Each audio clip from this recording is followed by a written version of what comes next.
Avant de lire les Écritures, je vous invite à la prière. Père, nous pouvons t'appeler ainsi parce que tu nous as parlé, parce que les croyants nous ont transmis leur expérience et leur témoignage. Tu es parfois lointain, silencieux, mais nous avons entendu parler de toi et nous savons que nous sommes importants pour toi. Tu nous l'as dit dans ce livre que nous appelons la Bible. Nous te remercions d'avoir comblé toi-même la distance qui nous sépare de toi en nous donnant les Écritures par lesquelles nous pouvons rencontrer Jésus-Christ. Tu nous invites à redécouvrir le trésor que tu y as mis pour chacun de nous. Fais-nous maintenant cette grâce. Amen. Nous lirons l'évangile du jour, c'est l'évangile de Matthieu. Que va nous lire Jean-Michel?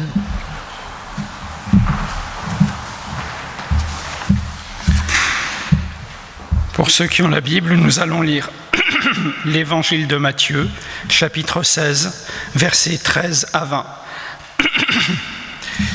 Jésus était venu dans la région de Césarée de Philippe, et il demandait à ses disciples: « Le Fils de l'homme, qui est-il d'après ce que disent les hommes ?» Ils répondirent: « Pour les uns, il est Jean-Baptiste, pour d'autres, Élie, pour d'autres encore, Jérémie ou l'un des prophètes. » Jésus leur dit: « Et vous, que dites-vous? Pour vous, qui suis-je » Prenant la parole, Simon-Pierre déclara: « Tu es le Messie, le Fils du Dieu vivant. » Prenant la parole à son tour, Jésus déclara: « Heureux es-tu, Simon, fils de Jonas. Ce n'est pas la chair et le sang qui t'ont révélé cela, mais mon Père qui est aux cieux. Et moi, je te le déclare, tu es Pierre, et sur cette pierre je bâtirai mon église, et la puissance de la mort ne l'emportera pas sur elle. Je te donnerai les clés du royaume des cieux. Tout ce que tu auras lié sur terre sera lié dans les cieux, et tout ce que tu auras délié sur la terre sera délié dans les cieux. » Alors, il ordonna aux disciples de ne dire à personne qu'il était le Messie.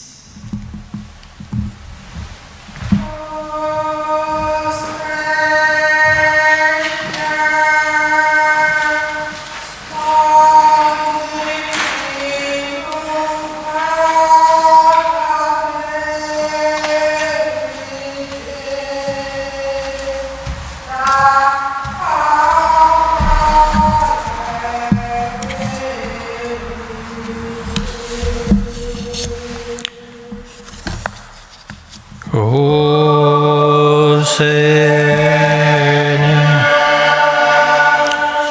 sanctifie-nous par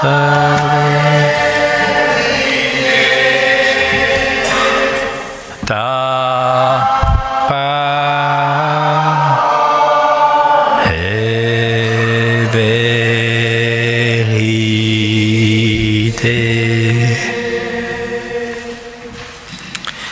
Alors c'est un passage que nous avons probablement déjà lu, que nous avons aussi commenté de nombreuses fois. Et juste pour les petits détails, on va dire, Jésus demande qui il est, ce que les gens disent qui il est et ce que les disciples disent eux-mêmes. Et nous n'avons que la réponse de Pierre. Oui, c'est bien, c'est la bonne réponse. Comme si finalement le meilleur de la classe a répondu. Hein? On n'a pas la réponse des autres. Et sur cette réponse, donc, dans l'évangile de Matthieu, le nom de Simon est changé en Pierre avec ce jeu de mots qui marche en grec et en français. Mais en anglais, Peter, rock, ça marche pas du tout. À moins que Peter, c'est un chanteur de rock, mais ça marche pas, quoi. C'est-à-dire que la pierre, le rocher sur lequel je construirai mon église. Et donc la grande différence avec les catholiques sur ce passage, c'est que pour eux, eh bien, Pierre, c'est le premier pape Il ne l'appelle pas nécessairement pape, mais c'est sur lui qu'est fondée l'Église. Hein, Saint-Pierre de Rome, n'est-ce pas? C'est la grande cathédrale, la plus grande, la plus élevée, etc. Et donc, toute la papauté, c'est la succession apostolique qui remonte jusqu'à Pierre. Voilà. Alors que pour les protestants, l'Église est construite sur la confession de foi, et non pas sur la personne de Pierre qui, soit dit en passant, était un homme comme un autre. Hein. Il avait des intuitions, il avait aussi sa balourdise, on pourrait dire. Je pense qu'il était quelqu'un de sympathique en gros, mais peut-être un peu impulsif. Voilà. Enfin voilà, ça c'est le truc. Et puis j'avais noté aussi fils de Jonas. Ouais. On en reparlera, j'ai oublié un petit peu, j'ai pas étudié, enfin je l'ai déjà lu, là j'en parlerai pas, mais parce que Jonas est là, donc je dis fils de Jonas. Et le pouvoir des clés, le fameux pouvoir des clés, ça aussi c'est quelque chose qu'on pourra discuter après.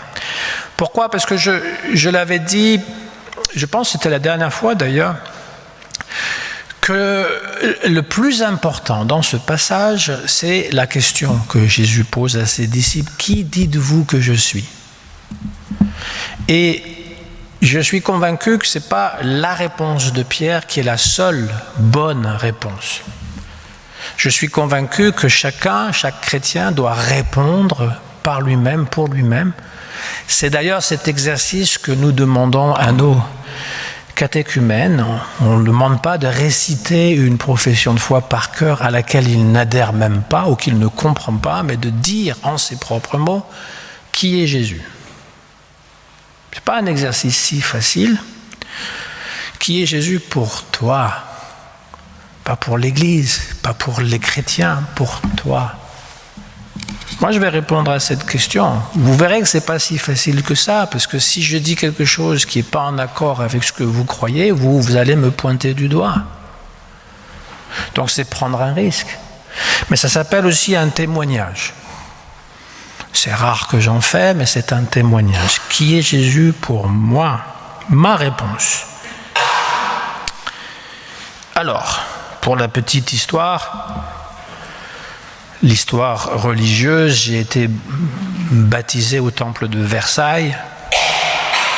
Le temple de Versailles est juste à côté du château de Versailles, pour vous situer un peu. J'ai fait mon éducation religieuse, l'étude, comment on appelait ça, l'école du dimanche à Viroflay, qui est juste un peu la ville avant Versailles. J'étais même confirmé à Viroflay. J'ai fait ma confirmation. Et donc, assez tôt, enfant, on va dire, à l'âge où je pouvais un petit peu réfléchir, disons vers 8, 9 ans, 10 ans, réfléchir au sens de l'existence, il m'apparaissait assez tôt que pour moi, j'apprenais rien à l'école. Honnêtement, pas parce que j'étais stupide, mais parce que je trouvais ça pas intéressant. Et j'avais l'impression que c'était très artificiel. Et en comparaison, parce que c'est vraiment mon ressenti, en comparaison, l'école du dimanche ne me semblait pas être une école. On ne m'a jamais demandé de faire des devoirs. D'ailleurs, peut-être une fois, il y avait des moniteurs, monitrices qui ont dit la prochaine fois, et j'étais le seul à l'avoir fait. Là, je me sentais bien, hein, mais je n'ai pas eu de bonnes notes. Et puis, il n'y avait pas ce sentiment qu'il fallait toujours être dans la compétition. Parce que ça, c'est quelque chose qui me gênait énormément à l'école. C'était vraiment, il fallait avoir des bonnes notes. C'est pas grave, la matière, on s'en fout, en gros, pas grave. L'important, c'était d'avoir des bonnes notes. Et surtout, d'être parmi les premiers de la classe. Alors évidemment, ça met beaucoup de stress. Et ce sentiment, il s'est accru au CES, au lycée. Parce que là, il y avait beaucoup de différents enseignants, avec beaucoup de matières enseignées, à mon avis, à mon goût, de façon inintéressante. Je suis désolé de le dire. Mais pour moi, en tout cas, j'apprenais rien. Je suis désolé, j'apprenais rien. Je suis comme Gad Elmaleh quand il raconte son expérience de l'école, de l'anglais. Where is Brian? Brian is in the kitchen.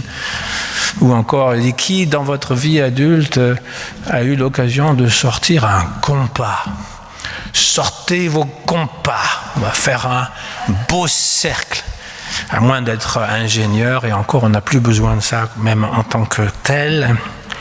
Et là donc c'est plutôt la personne de Jésus. Alors l'école du dimanche c'était aussi les histoires qui semblaient s'intéresser à l'être humain, parce que c'est pas ça qui semblait préoccuper l'école. L'école c'est le mérite, t'as ce que tu mérites. Et si tu n'avais pas des bonnes notes, puisqu'on me disait ça, je finirais clochard sous un pont. Sous le pont. Ou à Charenton, parce qu'à l'époque, c'était Charenton les fous. Donc quand j'ai été nommé à Charenton, je me dis, ça y est, la prédiction qu'on m'avait faite. Je ne savais pas que c'était Saint-Maurice, en fait. Qu'importe. Jésus, alors, les histoires de la Bible s'intéressaient à l'être humain, et l'être humain, il paraissait dans son aspect réel, pas l'aspect, il y a des gens bien élevés, qui portent cravate et costard, et auxquels il faut ressembler parce qu'on a des bonnes notes. Et avec des bonnes notes, on aura un travail qui paye bien. Et comme ça, on fera partie de la bonne société. Sinon, on est un clochard dans la rue.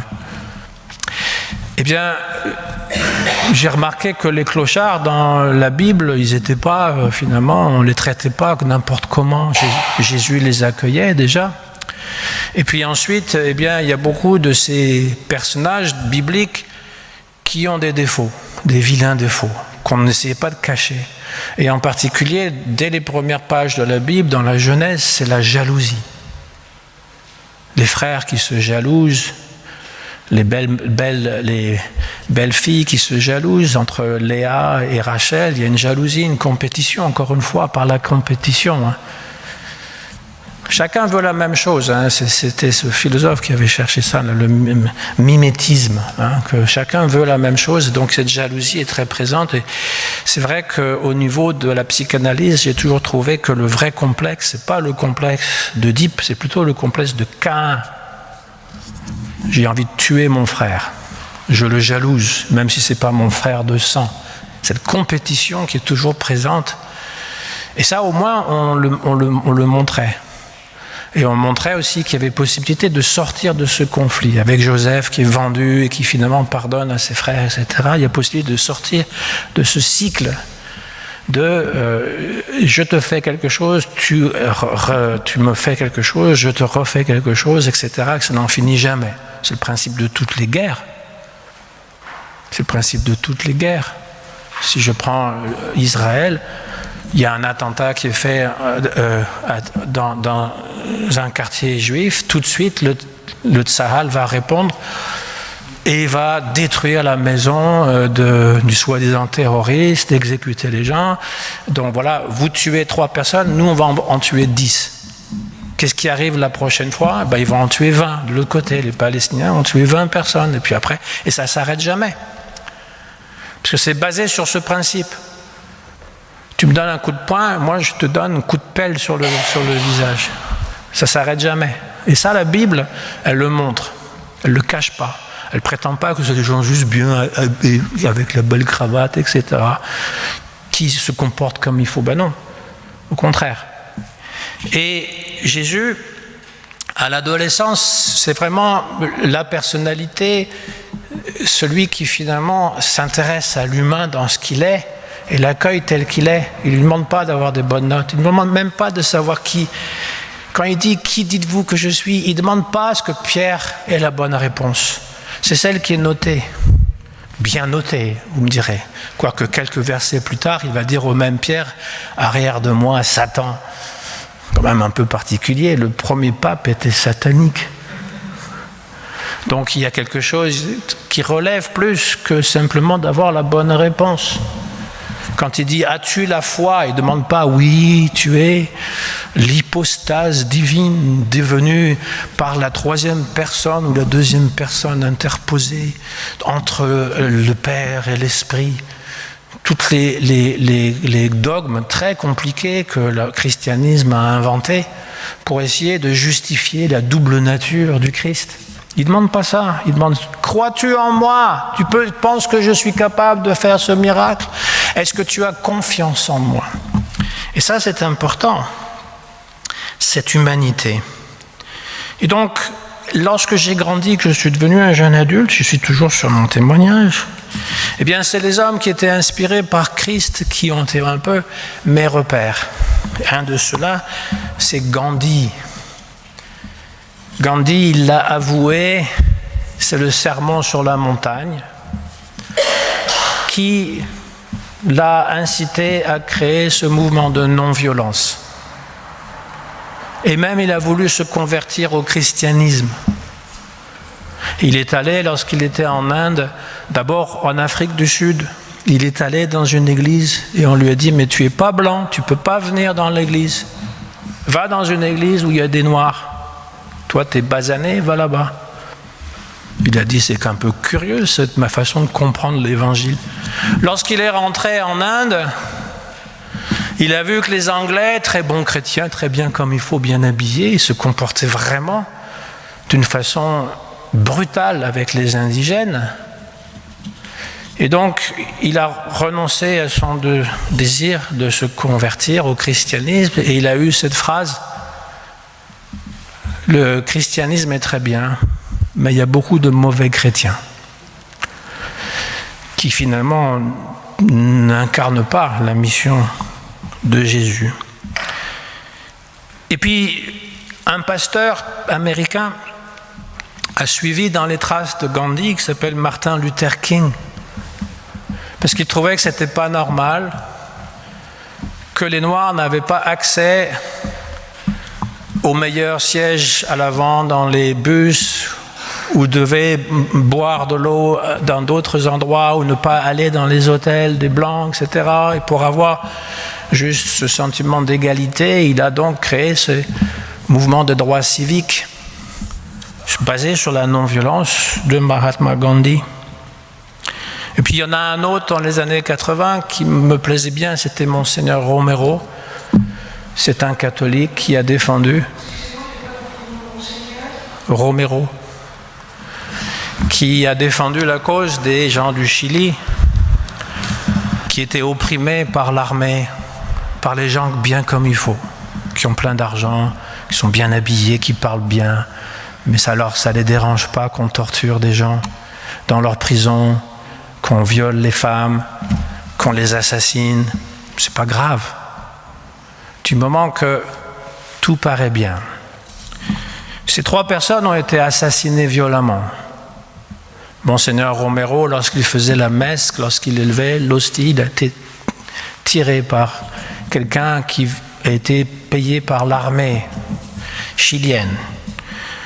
Gandhi, Martin Luther King, c'est des gens qui ont vécu le message du Christ. Ils n'étaient pas parfaits, hein, c'est sûr. Ils n'étaient pas sans défaut, mais ils avaient l'audace de vivre selon leurs convictions jusqu'au bout. Ils savaient qu'ils risquaient leur vie. Ici en France, il y a l'abbé Pierre. Bon, j'ai moins connu l'abbé Pierre, parce que moi je suis parti de France assez tôt.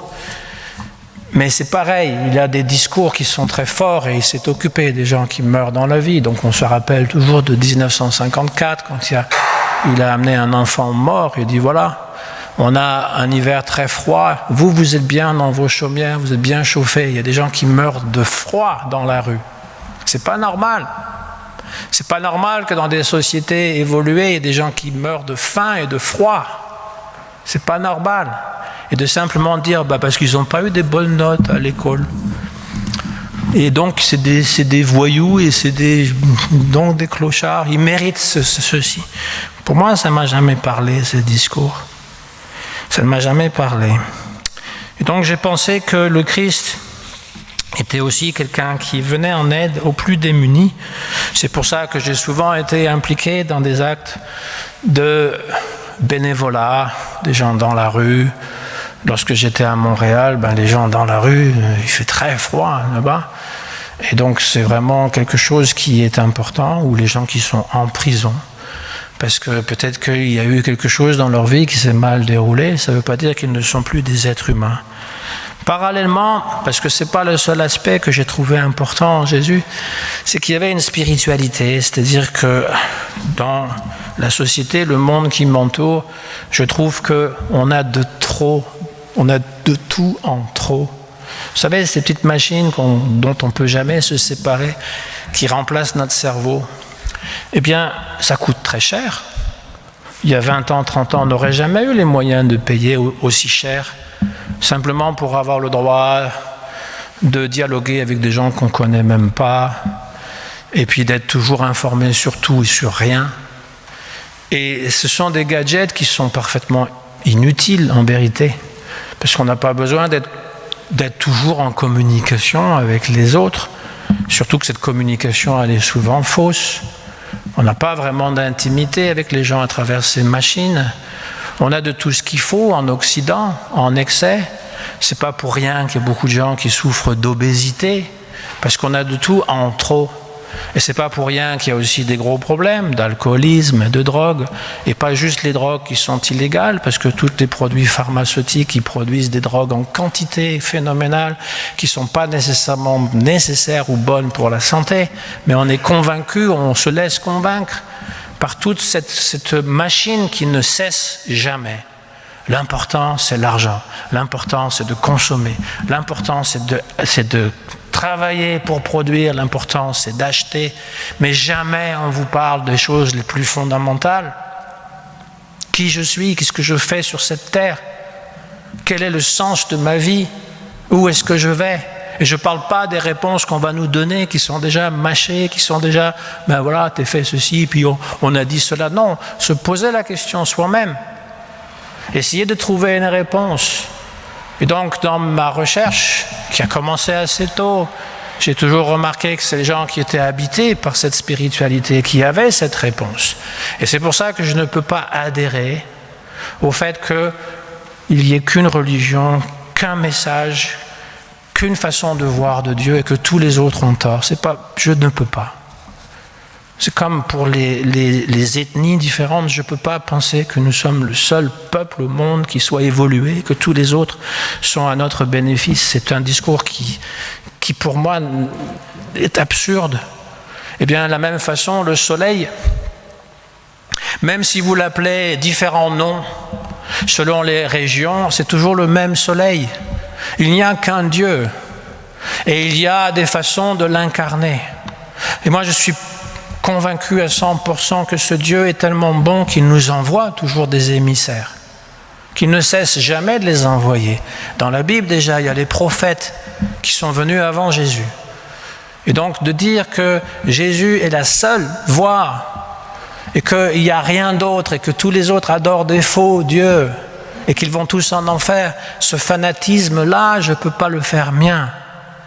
Parce que ce n'est pas quelque chose qui est vécu. J'ai toujours été surpris que parfois il y a des meilleurs chrétiens dans les autres religions. Dans d'autres religions, chez les musulmans, chez les juifs, chez les hindous, parfois on est mieux reçu, on est mieux compris, on est mieux traité. Et alors, je devrais les envoyer en enfer? Qui m'a demandé de le faire déjà? Et donc cette spiritualité, moi j'aime bien ce petit dessin, je vous le transmettrai. Il y a deux poissons. Il y a un poisson qui est dans un bocal, puis un poisson qui est dans la mer. Le poisson dans le bocal, c'est marqué religion, et le poisson qui est dans la mer, c'est marqué spiritualité. Depuis au moins 30-40 ans, on fait cette distinction entre spiritualité et religion. Peut-être que pour certains, c'est une façon de ne plus pratiquer aucune religion, mais ça veut aussi dire que les gens, la majorité des gens qui sont intéressés encore par ces sujets, ils ont une vraie soif. Si l'Église ne leur donne pas une spiritualité vivante, ils vont chercher ailleurs. C'est aussi simple que ça. Parce qu'au départ, ce que Jésus est venu donner, c'est vivre ce qu'il était en train de dire, pas d'y croire. Oui, je crois. Tu es le Fils du Dieu vivant, le Christ. Mais oui, mais ça ne veut rien dire si vous ne l'expliquez pas vraiment. Qu'est-ce que ça fait dans votre vie? Qu'est-ce que ça veut dire, le Christ, le Fils du Dieu vivant? Est-ce qu'il est vivant pour vous? Donc le dogmatisme, l'exclusivité, la condamnation des autres, l'intolérance contre les juifs, les musulmans, les bouddhistes, les hindous, le fanatisme, les sectes de tout genre, c'est pas quelque chose qui m'attire ou qui m'a attiré par le passé. J'ai l'impression que c'est quelque chose qui donne une sécurité à beaucoup de gens qui sont trop faibles. Ils ont besoin d'avoir cette espèce de sécurité, qu'il n'y a rien d'autre. Je ne veux pas entendre, surtout pas. Ne me donne pas de doute dans ma tête. Alors je suis devenu pasteur. J'ai continué dans la même veine. Et je me suis souvent intéressé à ce dialogue interreligieux. Nous avons le dialogue, alors pendant plusieurs années, c'était avec les Juifs. C'est quand même la religion la plus proche de chez nous, au niveau des croyances, au niveau des pratiques. Mais bon, aussi avec les hindous, avec les malades, c'était pour le point prochain, avec les bouddhistes, ils ne sont pas malades les bouddhistes, c'est parce que c'est le point suivant, les malades. Et avec donc le pasteur Frédéric, on fait partie d'une nouvelle congrégation, donc il y a les chrétiens protestants, catholiques, il y a, une personne qui est juive, enfin on la cherche toujours, mais elle faisait partie quand même. Il y avait un musulman, bouddhiste, voilà, hindou. Et on fait des ateliers. On a fait un récemment à la pagode de Vincennes. Et on le fait régulièrement aussi à Paris pour montrer les différentes pratiques qui se font, les différentes méditations. C'est très intéressant. On voit bien en fait qu'il y a un lieu commun, quelque chose de commun. Donc ça, c'est quelque chose qui est très important pour moi, parce que c'est de ça dont on manque le plus. Je ne parle pas des sectes et des gourous en tout genre qui veulent vous imposer leur vérité. Ça, il y en a aussi à foison, et ça fait partie du monde matérialiste pour moi. Consommer, je veux faire de l'argent avec toi. Non, c'est pas ça dont il s'agit. C'est de vivre des expériences spirituelles. Et puis, m'occuper des gens qui vont pas bien, parce que